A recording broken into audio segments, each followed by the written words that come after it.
Souvenez-vous de la minute de silence que vous avez faite en classe la semaine dernière? C'était pour rendre hommage aux 17 personnes tuées dans les attentats contre Charlie Hebdo et la communauté juive à Paris.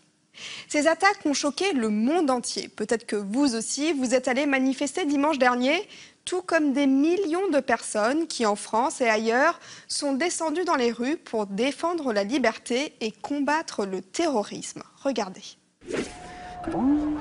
C'est un raz-de-marée humain qui a déferlé dans les rues de France ce fameux 11 janvier 2015. Près de 4 millions de personnes ont défilé, du jamais vu depuis la libération à la fin de la Seconde Guerre mondiale. Adultes et enfants de toutes les religions sont venus manifester leur émotion après les attentats qui ont frappé le pays. Ils sont surtout venus rappeler ce à quoi ils tenaient le plus. On est tous là pour dire vive la liberté. Et merci à ceux qui sont morts pour ça. Et évidemment, les citoyens ne sont pas les seuls à avoir défilé. De nombreux chefs de gouvernement sont venus participer à la marche aux côtés de notre président François Hollande. D'Allemagne, d'Italie, du Mali, d'Israël ou encore de Palestine. Parce que les attentats n'ont pas touché que la France, mais le monde entier. À Londres, un coq gaulois, symbole de la France, se dresse sur Trafalgar Square, le cœur de la capitale britannique, où 2000 personnes se sont rassemblées pour rendre hommage aux victimes. Un immense crayon pointé vers le ciel, c'était à Berlin, où 18 000 manifestants se sont réunis porte de Brandebourg. Certains brandissaient des photos des dessinateurs de Charlie Hebdo, tués dans l'attaque de leur journal. Les mêmes scènes se sont déroulées un peu partout, en Chine, en Russie, en Australie, et puis bien sûr aux États-Unis, un pays qui a lui aussi été la cible de terribles attentats.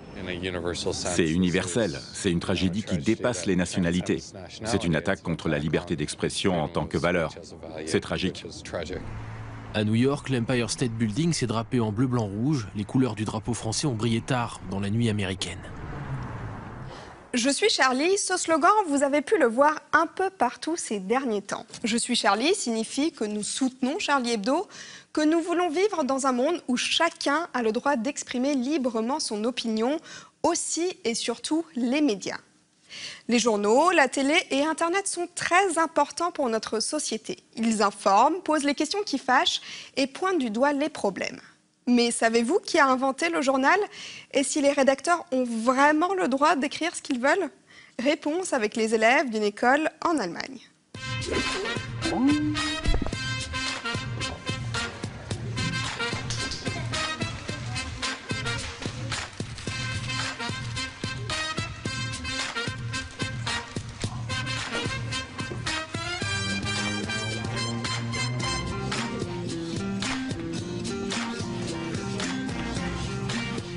Comment fabrique-t-on un journal?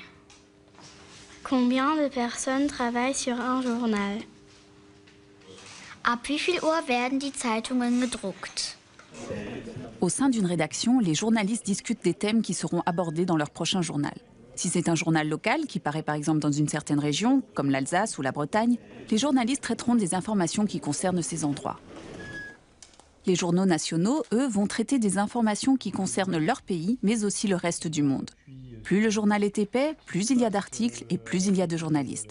La plupart des journaux sont imprimés la nuit, comme ça, on peut les lire en prenant le petit déjeuner. Mais il y a aussi des journaux qui paraissent le soir, comme par exemple en France, le journal Le Monde. Qui a inventé le journal? Wo wurde die erste Zeitung hergestellt? Wann wurde die erste Zeitung gedruckt? Avec l'invention de l'imprimerie moderne par Gutenberg au milieu du XVe siècle, la culture du journal va rapidement se développer. Au départ, il y a surtout des feuillets, c'est-à-dire que les nouvelles sont publiées et distribuées sur une feuille unique. À Strasbourg, en 1605, paraît le premier hebdomadaire du monde. Il fait 4 pages.